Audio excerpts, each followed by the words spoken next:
kabila na ikatlong mega oil price hike, iginiit ng Malacanang na hindi pa maituturing na oil crisis ang sitwasyon sa bansa.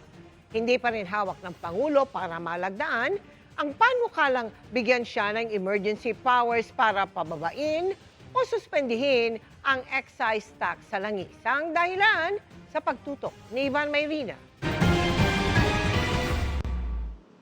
Halos mapadapa na ang mga tsuper sa taas ng presyo ng diesel ngayon na sa unang pagkakataon ay lagpas 100 piso na kada litro.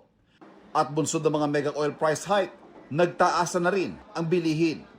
Pero kung ang palasyong tatanungin, hindi pa umano maituturing na oil crisis ang sitwasyon sa bansa at ang tawag dito ng Malacanang, price disruption. May dalawang klase po ng krisis, sa supply at sa presyo.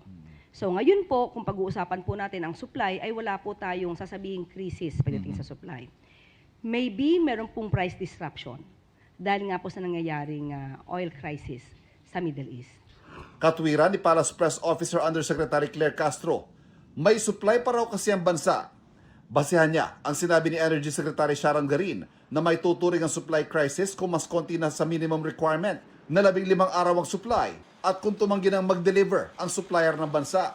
Sabi ng Department of Energy, as of March 20, nasa mahigit 45 days pa ang ating supply ng diesel, habang mahigit 53 days sa gasolina. May mga nag-call out po sa inyo for downplaying the situation. Gaya po niyan, hindi natin sinasabing oil crisis in pricing, but a mere price disruption. May mga nagsasabi po na mas maganda siguro sabihin ng gobyerno ang tunay na sitwasyon and not downplay. How do you respond to that? Wala naman tayo hindi na downplay. Ito po kasi yung totoong sitwasyon. Nagsusumika po ang pamahalaan sa utos ng Pangulo na dapat hindi makulang ang supply ng produktong petrolyo. Pero sa tingin ni Navotas Representative Toby Tiangco, nababahala ako doon sa sinabi niya kasi parang ang pananaw ko talagang nasa crisis na tayo at dapat gumawa ng paraan para maibsan yung epekto sa ating mga kababayan. Ang problema, if Yusek Claire says wala pa tayo sa crisis, parang ang hirap naman ng sitwasyon natin. sabi ni Castro, may binubuo ng crisis committee ang Pangulo para masigurong sapat ang supply ng pagkain at produktong petrolyo. Bago pa po may nagsuggest na gumawa ng crisis committee, nag-utos na po ang Pangulo na maggawa officially ng crisis committee.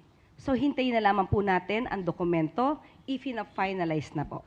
Hinihintay rin ngayon ang pagsuspindi o pagbabawas ng Pangulo sa excise tax sa langis. Mag-iisang linggo na mula nang ipasa ng Kamara at Senado ang panukala para dito.